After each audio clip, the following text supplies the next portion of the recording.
Hey everyone, how you going?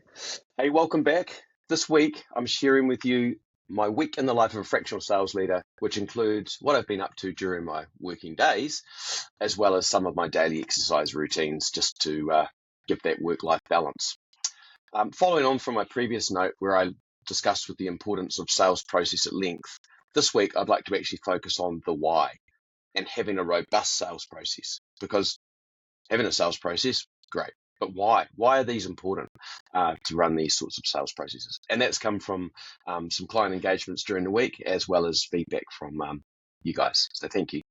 Anyway, first up, my week of exercise, which has taken a turn for the better due to some recent niggles to my knee and shoulder. The good news is that I've continued to manage my 25 sit-ups each day. I haven't resumed my push-ups yet, but I did complete some planking. I did four sets of 60 seconds planking during the week, and yeah, that's pretty hard, but at least it sort of didn't have that pressure on my shoulder going backwards and forwards. So anyway, might continue with a bit more planking. Physio's happy with what's going on and the work I'm doing, and is encouraging me to do my cycling. So I've done 40 kilometers or bike 40 kilometers during the week, and also probably done about 20 Ks, 25 Ks of walking during the week too. Again, the physio said just keep moving, don't sit still. So that's all good. Anyway, back to the robust sales process. So while a robust sales process is important, why this is a priority is equally important. So listen to me. I've got 5 points that I just want to cover off around the importance of a robust sales process. First up, it creates predictability. So revenue shouldn't feel like a lottery. Oh, the hope, the wish, hopefully one day, those sort of things. A defined sales process lets you understand where deals stall, why they stall, and how to move them forward. Predictability builds confidence for you, your manager, the owners of the business, and your entire team, right? That predictability, you know what's happening because of this sales process. Secondly, it improves coaching too. So you can't coach to the vibes of a person or the emotions or how someone's feeling or what they're doing.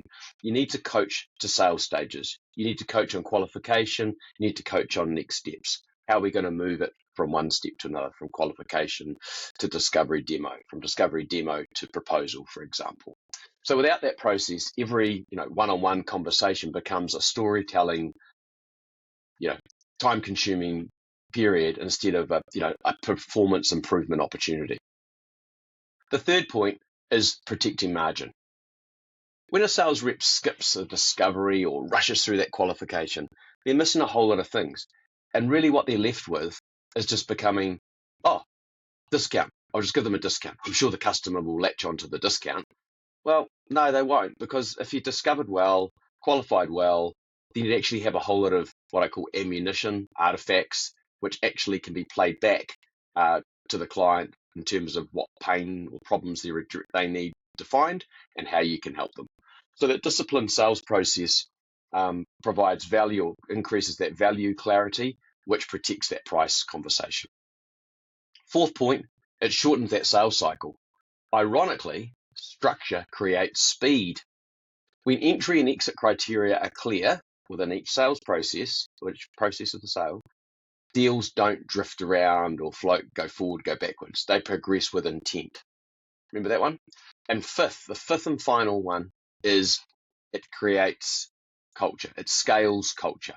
A high-performing culture isn't built on sales heroics from individuals. It's built on shared standards. In challenging markets, and let's be honest, we've had a few, the companies that outperform aren't the ones with the best talkers. They're the ones with the best process. Got it?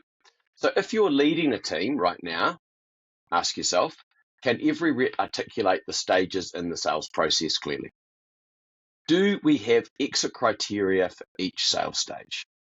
Are we inspecting pipeline against process or just looking at value and the close dates?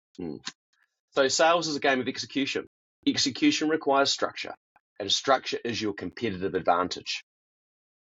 Okay, is that a pretty good explanation of the importance of why and why having a robust sales process?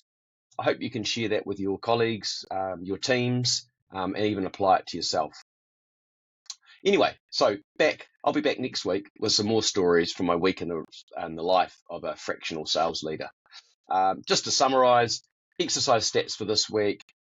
Biked about 40 kilometers. That's an improvement week on week. Down a little bit, I reckon, on the walking. Probably only covered about 20 Ks of walking, and that was because I did some extra biking during the week instead. Sit-ups, I've done 788 days in a row of sit-ups. I'm getting pretty close to the 800 days in a row of sit-ups. That's 25 each day. Push-ups, as mentioned, they're on hold. Stopped at 66 days in a row. But I have picked up the planking, right? So I've done 4 days in a row of planking. That's the 60 seconds. Ooh, couldn't do 60 minutes, but 60 seconds each day of planking. So that's terrific. Yeah. So I'm pretty happy with that. Thanks, everyone. Have a great week.